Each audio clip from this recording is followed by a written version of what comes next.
Vamos aí para a nossa aula de número 15 de História, primeira série do ensino médio, Império Bizantino e os reinos bárbaros cristãos. Nesse período a gente vai entender por que o Império Romano ficou dividido em duas partes. O Império Romano era muito extenso, então o imperador Constantino resolveu dividir o Império em dois, né, com uma capital do Império do Ocidente em Roma e a capital do Império do Oriente em Constantinopla, né, que foi uma cidade que ele criou ali onde já havia a cidade de Bizâncio, né, por isso que aí depois, quando separar, né, vai se ficar conhecido como Império Bizantino. Essa cidade de Bizâncio é uma cidade muito importante ali, porque ela liga o Ocidente com o Oriente, né? Até hoje é muito importante. Hoje, ela é a cidade de Istambul, a Turquia. Então, quando ele cria essa cidade, ele quer facilitar a administração, e aí ela recebe o nome de Nova Roma, e depois ela passa a ser chamada de Constantinopla, uma homenagem ao próprio Constantino, né, que a criou. E com as invasões bárbaras, né, ao Império Romano do Ocidente, Roma cai, porém o lado oriental não cai. Então, o Império Romano do Oriente permanece por mais 1000 anos, é muito tempo, permanece por mais 1000 anos. Então, a civilização bizantina é muito importante, mas aí formam-se os reinos bárbaros no ocidente ali da Europa e na parte oriental, né, vai perdurar o Império Bizantino, já não vai ser mais chamado de Império Romano, vai ser chamado de Império Bizantino. Então, o Império Bizantino, em sua origem, chamado de Império Romano do Oriente, foi um herdeiro da cultura grega e das tradições romanas. Então, ele é uma conjunção aí do mundo clássico, né, mundo greco-romano.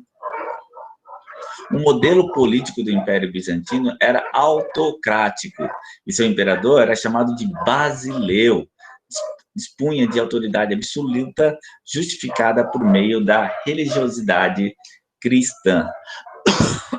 Lógico que o cristianismo lá do Império Bizantino não era como o cristianismo ocidental. Havia diferença, até nas obras de artes do lado bizantino, a gente vai perceber que é um pouco diferente. Tanto é que nós vamos ter hoje os cristãos ortodoxos, que são, né, esses cristãos do Oriente, né, que vai haver essa ruptura, né, do cristianismo. Há uma ruptura do império, uma divisão do império, e aí depois uma divisão aí da igreja cristã. O principal imperador, né, o Basileu, né, a gente tem que lembrar sempre como ele era chamado, o principal Basileu foi Justiniano. Ele se destacou pela organização do Corpus Juris Civilis, que é o corpo jurídico civil, obra de sistematização do direito romano, e pela construção da Catedral de Santa Sofia. Então, a gente viu aí que o Basileu, ele era um autocrata, ou seja, ele tinha autoridade absoluta. E sempre que a gente estuda na história alguém que tem a autoridade absoluta, a gente sempre associa o poder dele a um poder, a um direito bem consolidado e a associação a um poder divino. Então, o Basileu, a autoridade dele era justificada pela fé, né? Então, por isso, né, com os imperadores romanos, alguns foram assim também, né? Tanto é que Augusto significa divino. Então, essa associação com a fé, né? Sempre que você pensa em alguém que tem poder absoluto, você pensa que, pô, ele deve estar associando o poder dele à fé, à religião. Porque num período em que as pessoas eram tão religiosas, tão tementes à religião, né? Você ter o seu poder justificado pela religião era muito importante, porque a pessoa dificilmente questionava algo divino, então dificilmente ela ia questionar a autoridade desse imperador, já que a igreja dizia que ele tinha autoridade divina. Então, ele cria, né? Então, aqui está simbolizado, né? Ele fez o corpo jurídico civil, o corpo juris civilis, e também criou a Catedral de Sofia, de Santa Sofia, que até hoje é uma das maiores e mais lindas catedrais do mundo. As diferenças entre a Europa Ocidental e as tradições bizantinas alimentaram conflitos religiosos como a iconoclastia, que condenava o que considerava uma idolatria a imagens religiosas. Então, isso que eu havia dito para vocês, haviam diferenças entre o cristianismo ocidental e o cristianismo do Oriente. E o principal dele era a iconoclastia. Icono, né, vem de imagem. Então, eles diziam que os ocidentais adoravam imagens, né? E eles não, né? Então, a gente até vê nas obras que eles não têm imagem de Cristo, imagem de santos. Então, a iconoclastia foi um dos pontos que levou ao cisma do Oriente. O que é o cisma? É a divisão. Então, essa divisão, né, que criou, como eu já estava falando lá no início da aula, a Igreja Ortodoxa, na parte oriental.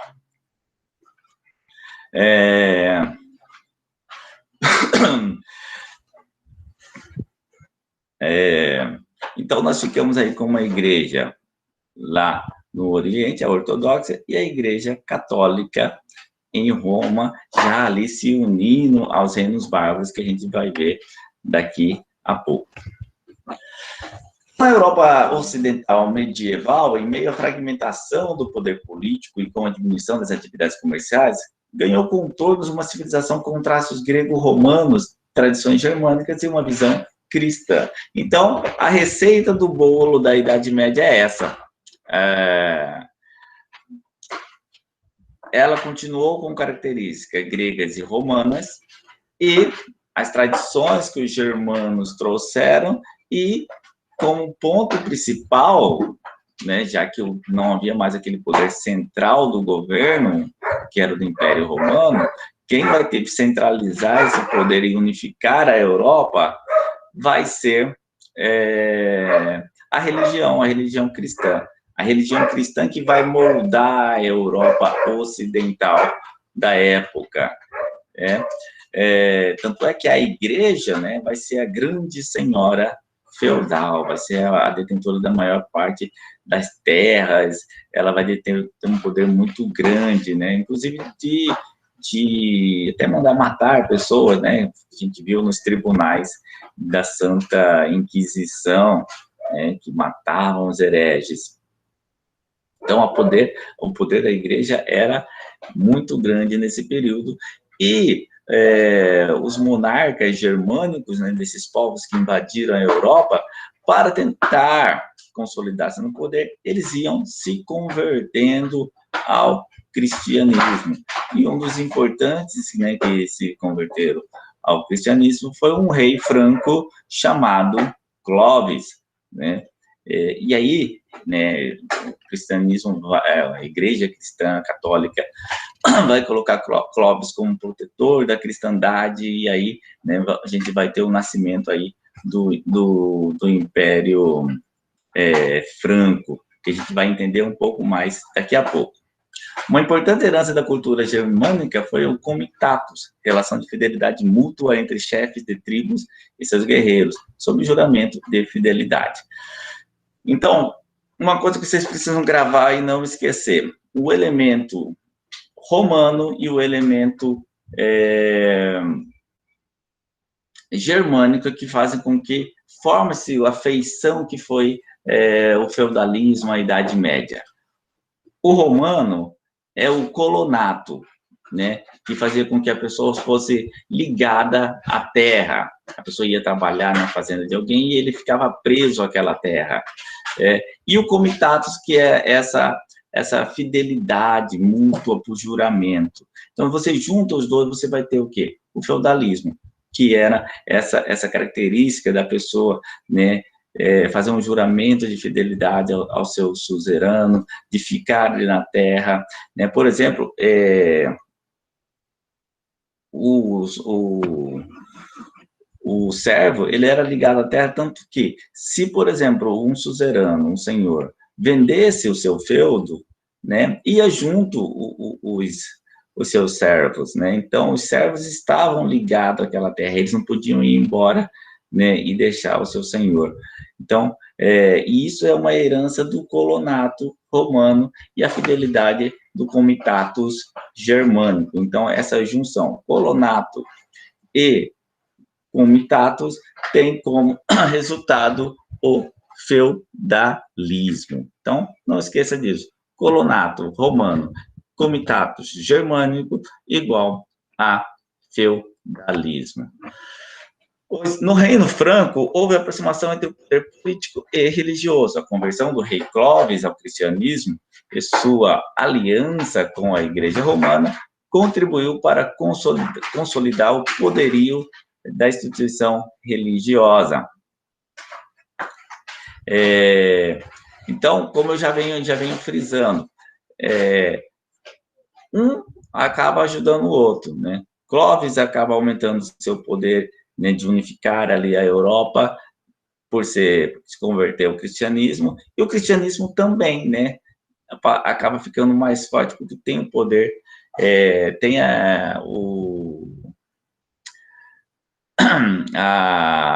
um grande rei para proteger, né, o rei entrava com esse aspecto de proteger a igreja. Carlos Magno anexou territórios e ampliou a área de influência da igreja. Visando melhorar a organização do reino, buscou criar um corpo de funcionários públicos, reestruturando um Estado organizado na Europa Ocidental. Vamos lá para vocês entenderem melhor isso. Clovis se converte ao cristianismo, se torna o rei franco. E aí, o Império Franco, a gente tem que dividir ele em duas dinastias.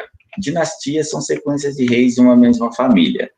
E a primeira dinastia do rei, a partir de Clovis, é chamada dinastia Merovingia, né? uma alusão ao rei chamado Meroveu. E a outra dinastia é Carolíngia, em uma alusão a Carlos Magno. Mas até chegar em Carlos Magno, vamos lá, vamos entender. Nós vamos falar ainda do seu pai Pepino e do seu avô Carlos de Martel. Então, o que aconteceu? Esses primeiros reis da dinastia Merovingias eram classificados como reis indolentes, né, que eram reis que não estavam preocupados em governar e sim apenas viver a vida boa da majestade, né, de ser um rei.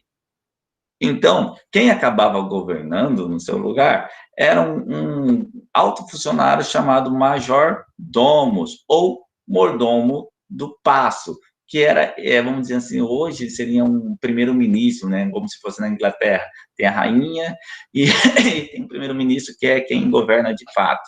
Então, quem governava de fato era o major domus ou mordomo do paço, né? E esses reis não estavam preocupados com coisa nenhuma, por isso que eles são classificados como reis indolentes. E um dos principais majordomos foi Carlos de Martel. Carlos de Martel, ele organizou uma batalha que impediu o avanço dos islâmicos para a Europa, né? A gente vai estudar ainda islamismo, mas os islâmicos, eles nasceu o islamismo lá no Oriente, eles conquistaram o norte da África e conquistaram ali a Península Ibérica, conquistaram onde hoje é a Portugal e Espanha, e estavam avançando em direção à Europa, na região ali da França, e estavam ali para conquistar a Europa toda. Então, Carlos Martel é considerado o grande salvador da cristandade ocidental, né? Pense nisso, se ele tivesse perdido essa batalha e os islâmicos conquistassem a Europa toda, talvez os islâmicos tivessem acabado com o cristianismo ali na Europa, com o cristianismo católico ali na Europa. Então, por isso, quando ele venceu os islâmicos na Batalha de Poitiers, essa batalha é considerada o momento em que ele salva a cristandade do domínio islâmico. E os islâmicos não conseguiram avançar além disso, né, ficaram ali e depois levou algum tempo até que eles foram expulsos ali da Península Ibérica também, mas eles ficaram bastante tempo ali na Península Ibérica. Isso nós vamos ver na nossa aula sobre Islã. Então, isso fez com que Carlos Magno se tornasse, Carlos Martel, desculpe, se tornasse muito importante. E aí, mas ele não tomou o poder, não se tornou o rei, era majordomos. Quem vai se tornar rei é o filho de Carlos Martel, chamado Pepino, o Breve. Pepino vai tomar o poder, vai se tornar o primeiro imperador da dinastia carolíngia. Então, acaba a dinastia merovingia, inicia-se a dinastia carolíngia, que vai receber esse nome depois, né, em homenagem a Carlos Magno, que foi o filho de Pepino, né, que vai ser mais importante do que o pai dele, e por isso que a dinastia vai ficar com esse nome aí, Carolíngia, uma alusão a Carlos Magno. Então, nós temos Carlos de Martel, Carlos Pepino e Carlos Magno. Lembrando que Carlos de Martel recebeu esse nome, Martel significa martelo mesmo, que simboliza força, exatamente por causa da sua vitória na Batalha de Poitiers. Então, visando melhorar a organização do reino, buscou criar um corpo de funcionários públicos reestruturando o Estado organizado na Europa Ocidental. Além disso, criou um sistema educacional voltado para o estudo dos textos gregos, latinos, em meio a uma atmosfera cristã. Isso foi muito importante dentro da Idade Média, já que na Idade Média, né, os textos gregos, né, eles eram praticamente combatidos pela Igreja, mas mesmo assim Carlos Magno ajudou, né, a permanecer a cultura clássica greco-romana. Essa efervescência cultural ficou conhecida como Renascimento Carolíngio. Nós vamos ter o Renascimento que vai ser bem mais forte depois, no final da Idade Média, mas a gente tem aí esse Renascimento Carolíngio. Após a morte de Carlos Magno, em meio às guerras pela sucessão do trono, ocorreu um processo de enfraquecimento da autoridade do monarca, fortalecimento do poder local sobre os nobres e a consolidação da igreja como única instituição organizada. Então, a gente tem o Império Romano, aí cai o Império Romano, fica fragmentado, aí a gente vem com o Império Carolíngio, que, né, Franco, na dinastia carolíngia, que tenta unificar, mas mesmo assim, depois com a queda de Carlos, com a morte de Carlos Magno, o poder vai voltar a ser fragmentado, e aí a gente vai ter um poder central bem diminuído, e aí quem vai ponderar como toda poderosa vai ser a Igreja Católica. Então, o poder central durante grande parte da Idade Média vai ser da Igreja, né? E o poder político vai ficar fragmentado nos feudos, né?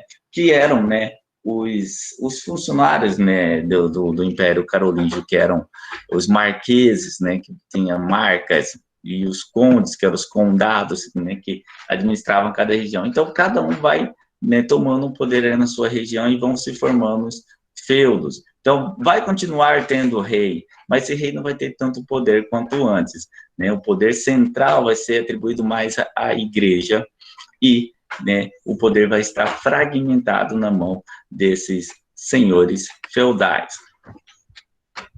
O modelo de cristianismo definido pela Igreja Católica transformou-se no principal elemento de identidade medieval. Então, resumidamente, né, o elemento que unifica a Europa após a queda do Império Romano vai ser o cristianismo, vai ser a Igreja Católica. Tudo girava em torno da Igreja Católica, né?